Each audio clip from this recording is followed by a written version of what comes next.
के क्रम में पुनः हम आपको लेके आए तेजस्वी यादव की पसंदीदा सीट बरहरिया विधानसभा, और हम बात कर रहे हैं युवा नेता। सबसे पहले एक परिचय आपका करा रहे हैं, एक परिचय आपका हमारे दर्शकों से। मेरा नाम अनवारुल हक है जी। मैं दरबार परिवार से बिलोंग करता हूँ जी। और मेरे दादाजी स्वर्गीय मोहम्मद यूसुफ साहब सीवान जिला से 4 बार सांसद रहे हैं। जी। 1962 से लेकर 77 तक थे। 77 में वो चुनाव हारे, फिर 80 में दोबारा सांसद निर्वाचित हुए और 83 तक वो सांसद थे। सांसद रहते हुए एक्सपायर किए। और दरबार परिवार जो है शुरू से एक जमींदार घराना रहा है, उसी परिवार से हम आते हैं और शुरू से हम लोग का पॉलिटिकल घराना रहा है। बहुत बहुत स्वागत है आपका। राजद का विधायक है बरहरिया में, तो अब आप लोग जो 5 साल का कार्यकाल गुजर गया, किन मुद्दों पे बरहरिया में जा रहे हैं, मतदाताओं से क्या कह रहे हैं, क्या मुद्दा है इस बार राजद का? देखिए, अभी हम लोग जो बरहरिया में घूम रहे हैं तो हम लोग अभी तेजस्वी प्रसाद यादव जी की जो भी योजनाएं हैं, अगर राष्ट्रीय जनता दल महागठबंधन की सरकार बिहार में बनती है तो जो भी योजनाएं हैं, माई बहन मान योजना है, वृद्धा पेंशन, विधवा पेंशन, इसको बढ़ाने का काम किया जाएगा। 200 यूनिट बिजली फ्री देने का काम किया जाएगा। रसोई गैस को 500 रुपये में देने का काम किया जाएगा। डोमिसाइल नीति लागू होगी और भी बहुत सारी योजनाएं हैं हमारे नेता की। तो अगर बिहार में राष्ट्रीय जनता दल महागठबंधन की सरकार बनती है तो तमाम ये सब योजनाओं का लाभ लोगों को मिलेगा। और सबसे ज़्यादा बिहार में जो ज़रूरी चीज़ है बेरोजगारी, पलायन यहाँ से बढ़ता जा रहा है। आप देखते होंगे कि यहाँ के लोग जो हैं वो दूसरे प्रदेशों में काम करने के लिए जाते हैं, तो उन पलायन रोका जाएगा।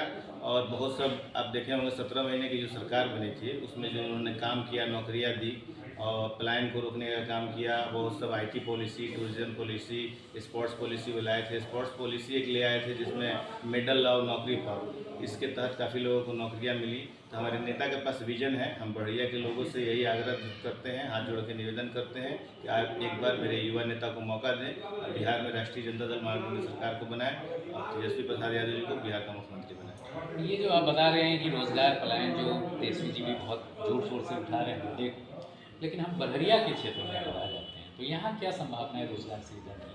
कैसे रोजगार पैदा होगा इस क्षेत्र में यहाँ के युवाओं के लिए?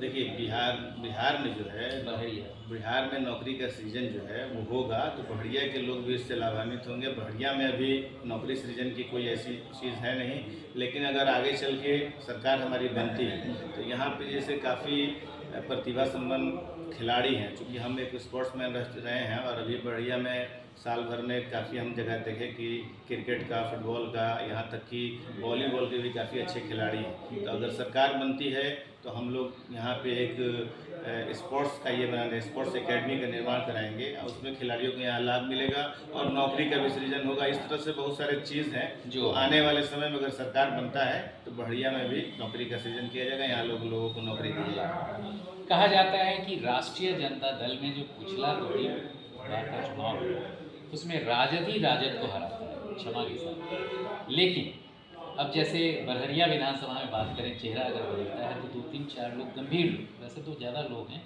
गंभीर दावेदारी करते हैं। अगर टिकट तो एक तो मिलेगी, उदाहरण से ऊपर आप प्रत्याशी होते तो अन्य लोगों से सामंजस्य कैसे बैठाएंगे कि गुटबाजी ना हो, बेतरकात ना हो? देखिए, अभी बरहरिया विधानसभा से जितने लोग भी घूम रहे हैं संभावित प्रत्याशी, पार्टी देखिए किसको टिकट देती है।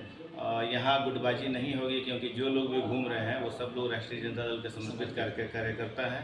और आप देखिएगा आने वाले समय में पार्टी जिसको भी टिकट दे देगी सारे कार्यकर्ता उसके साथ मिलजुल कर रहेंगे। कोई ऐसे लोग नहीं हैं, जो लोग भी हैं वो सिवान में साबुद्दीन साहब के परिवार के समर्थक हैं और बिहारी चौधरी के समर्थक हैं और हमारे युवा नेता तेजस्वी प्रसाद यादव जी के समर्थक हैं।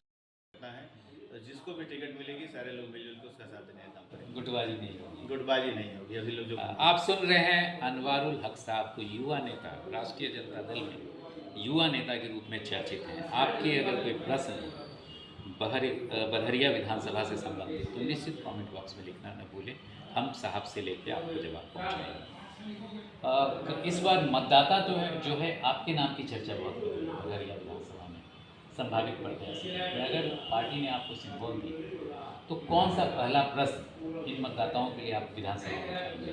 देखिए, अगर बरहरिया की सम्मानित जनता जनार्दन अगर हमको मौका देती है, अपना जनप्रतिनिधि चुनती है तो बरहरिया में जो मेन समस्या जो वहाँ के लोग ज़्यादा हमको बताए हैं, जाम की बहुत बड़ी समस्या है, उससे छुटकारा पाने के लिए हम सदन में उसका आवाज़ उठाएंगे।